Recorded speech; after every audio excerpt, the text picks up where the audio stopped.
औज़ु बिल्लाहि मिनश शैतानिर रजीम बिस्मिल्लाहिर रहमानिर रहीम। अल्लाह जल्ले शानहू दे नाम दे नाल अल्हम्दुलिल्लाहि रब्बिल आलमीन वल आक़िबतुल लिल मुत्तकीन अस्सलातु वस्सलामु अला रसूलिहिल करीम। दोस्तों अस्सलाम वालेकुम। मैं डॉक्टर नसीर कालों CNP दे प्लेटफार्म तो दोस्ताना मुखातब हाँ। दोस्तों अज जिहड़े टॉपिक ते मैं गल करनी चाह रहा था वो है गर्मी और अस्सी। दोस्तों गर्मी के मौसम च गर्मी ना होना बड़ा अजूबा वे, लेकिन गर्मी होना कोई अजूबा नहीं है। अल्लाह ताला जल्ले शानहू ने साडे प्यारे वतन पाकिस्तान में 4 मौसम दिते ने और दुनिया च चंद ही इलाके मुल्क ऐसे ने जिन्हां च 4 मौसम होणगे। लिहाजा असी लोग उन्हां खुशकिस्मत खित्तियां दे विच मौजूद हाँ जिथे अल्लाह ताला ने 4 मौसम दिते हैं। लेकिन वक्त दे नाल नाल मौसम दे विच तगय्युर तबदल क्यों आ रहा, उस साडे लोगां दी और साडे इर्द गिर्द दे मुल्कां दी अपने बहुत सारे करतूत शामिल ने। साडी वजह की है इस गर्मी दे मतलब ज्यादा आउण दी या ज्यादा बारिशां बेमौसमी बारिशां होण दी? तुसीं देखिया होना पिछले दिनां च बेमौसमी बारिशां हो रही।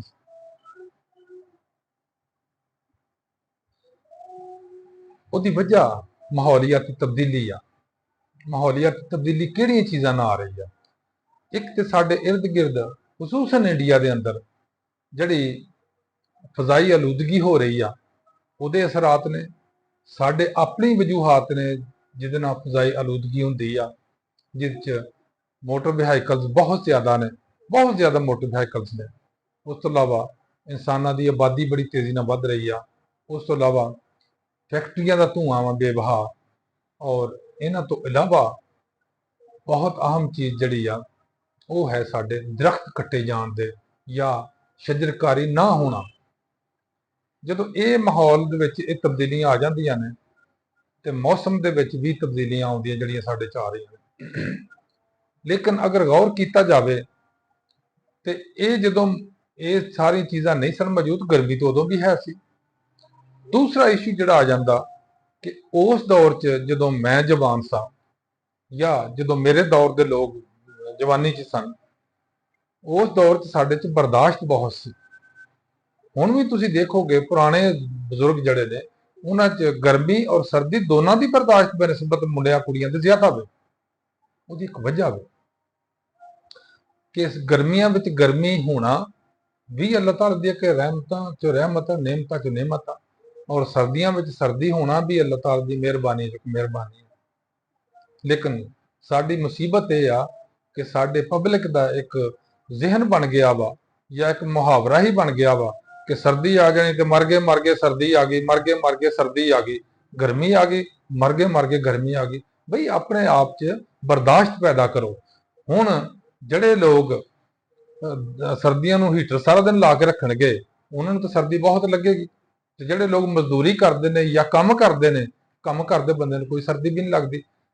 इसी तरह गर्मी आ कि जिहड़े बंदे काम करते हैं उन्होंने गर्मी सर्दी का इन्ना ज्यादा कंसैप्ट नहीं है या इन्ना ज्यादा असर उन्होंने ते नहीं हुंदा जिन्ना वेलिया ते हुंदा वे।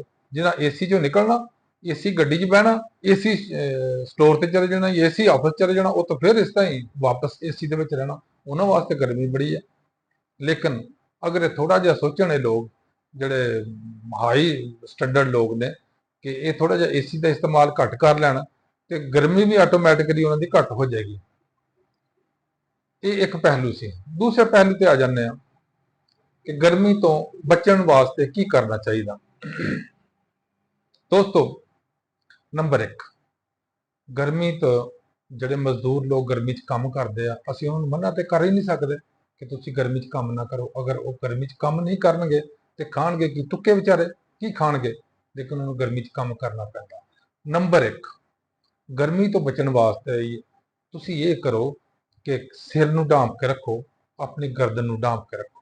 नंबर 2, पानी का आजादा ना इस्तेमाल करो, ज्यादा तो ज्यादा पानी पियो ताकि तुहाडे अंदर पानी की कमी ना आए। क्योंकि गर्मी के मौसम च जदों तुसीं धुप्पे काम कर रहे हो तो पसीना बहुत ज्यादा आउंदा, ਜਦੋਂ ਪਸੀਨਾ ਜ਼ਿਆਦਾ ਆਏਗਾ ਇਨਸਾਨ ਦੇ ਅੰਦਰੋਂ ਪਾਣੀ ਦੀ ਕਮੀ ਹੋਏਗੀ ਪਹਿਲੇ ਨੰਬਰ ਤੇ। ਦੂਸਰਾ ਸਭ ਤੋਂ ਬੜਾ ਲਾਸ ਉਹ 'ਚ ਹੁੰਦਾ ਪੋਟਾਸ਼ੀਅਮ ਔਰ ਸੋਡੀਅਮ ਦੋਨਾਂ ਦਾ ਹੀ। ਜਦੋਂ ਇਹ ਦੋਨਾਂ ਦੀ ਕਮੀ ਹੁੰਦੀ ਆ ਤੇ ਫਿਰ ਬੰਦੇ ਦੇ ਅੰਦਰ ਜਿਹੜਾ ਸੈਲਸ ਨੇ ਸਾਡੇ ਉਹਨਾਂ ਦੇ ਟਰਾਂਸਪੋਰਟੇਸ਼ਨ ਦਾ ਮਸਲਾ ਆ ਜਾਏਗਾ, ਉਹਨਾਂ ਦੀ ਵਰਕਿੰਗ ਪਾਵਰ ਜਿਹੜੀ ਆ ਉਹ ਕਮੋਬੇਸ਼ ਹੋ ਜਾਏਗੀ। ਔਰ ਤੁਸੀਂ ਅਕਸਰ ਦੇਖਿਆ ਹੋਣਾ ਜਿਸ ਵੇ ਇਲੈਕਟ੍ਰੋਲਾਈਟ ਇੰਬੈਲੈਂਸ ਹੁੰਦਾ ਵੇ ਤੇ ਆਮ ਤੌਰ ਤੇ ਲੋਕ ਜਿਹੜੇ ਨੇ ਬੇਹੋਸ਼ੀ ਚਲੇ ਜਾਂਦੇ ਨੇ, ਬੇਹੋਸ਼ ਹੋ ਜਾਂਦੇ ਗਰਮੀ ਦੀ ਵਜ੍ਹਾ ਤੋਂ, ਜਿਹਨੂੰ ਅਸੀਂ ਹੀਟ ਸਟ੍ਰੋਕ ਕਹਿੰਦੇ ਆ।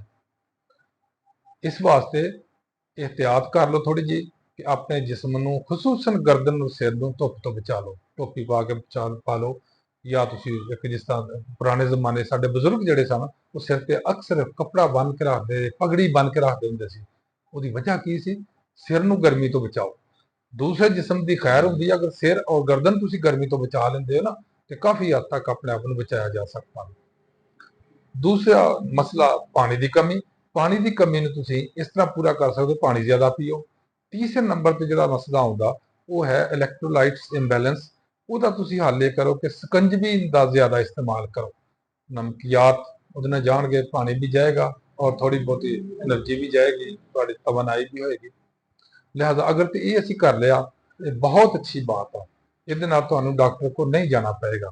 ਲੇਕਿਨ ਅਗਰ ਖੁਦਾ ਨ ਖਾਸਤਾ ਕਿਸੇ ਨੂੰ ਹੀਟ ਸਟ੍ਰੋਕ ਹੋ ਜਾਂਦਾ ਤੇ ਫਿਰ ਕੋਸ਼ਿਸ਼ ਕਰੋ ਕਿ ਉਹਨੂੰ ਅੱਛੇ ਡਾਕਟਰ ਨੂੰ ਦਿਖਾਓ, ਡਾਕਟਰ ਕੋ ਇਲਾਜ ਕਰਾਓ ਤਾਂ ਕਿ ਉਹ ਕੋਮਾ 'ਚ ਨਾ ਚਲੇ ਜਾਏ ਹੀਟ ਸਟ੍ਰੋਕ ਦੀ ਵਜ੍ਹਾ ਤੋਂ, ਜਾਂ ਉਹਨੂੰ ਮਜ਼ੀਦ ਕੰਪਲੀਕੇਸ਼ਨਾਂ ਪੈਦਾ ਨਾ ਹੋ, ਮਜ਼ੀਦ ਪੇਚੀਦਗੀਆਂ ਉਹਨੂੰ ਉਹਦੇ ਵਿੱਚ ਨਾ ਆ ਜਾਣ, ਜਿਹਦੀ ਵਜ੍ਹਾ ਤੋਂ ਬਾਅਦ ਜ਼ਿੰਦਗੀ ਖਤਰੇ 'ਚ ਹੁੰਦੀ ਹੈ।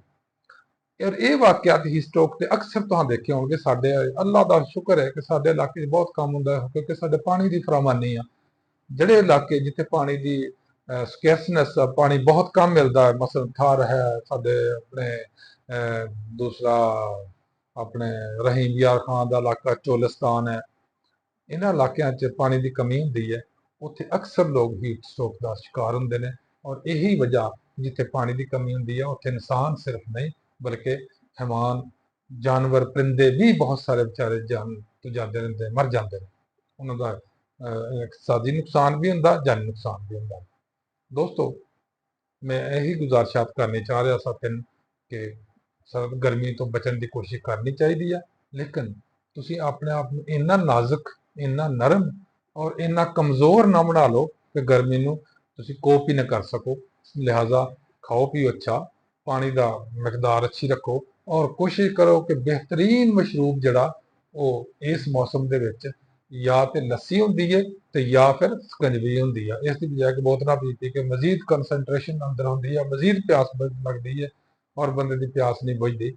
ਤੇ ਇਹਨਾਂ ਚੀਜ਼ਾਂ ਤੋਂ ਥੋੜਾ ਜਿਹਾ ਪਰਹੇਜ਼ ਕੀਤਾ ਜਾਏ। ਆਪਣੇ ਆਪ ਨੂੰ ਬਚਾਓ, ਆਪਣੇ ਬੱਚਿਆਂ ਨੂੰ ਬਚਾਓ, ਆਪਣੇ ਅਜ਼ੀਜ਼ ਰਿਸ਼ਤੇਦਾਰਾਂ ਨੂੰ ਬਚਾਓ ਔਰ ਸਭ ਤੋਂ बढ़ के तमाम पाकिस्तानियों ਨੂੰ ਬਚਾਓ। ਕੋਸ਼ਿਸ਼ ਕਰੋ। ਵਾਖਿਰ ਦਾਵਨ ਅਲਹਮਦੁਲਿल्लाह रब्बिल आलमीन।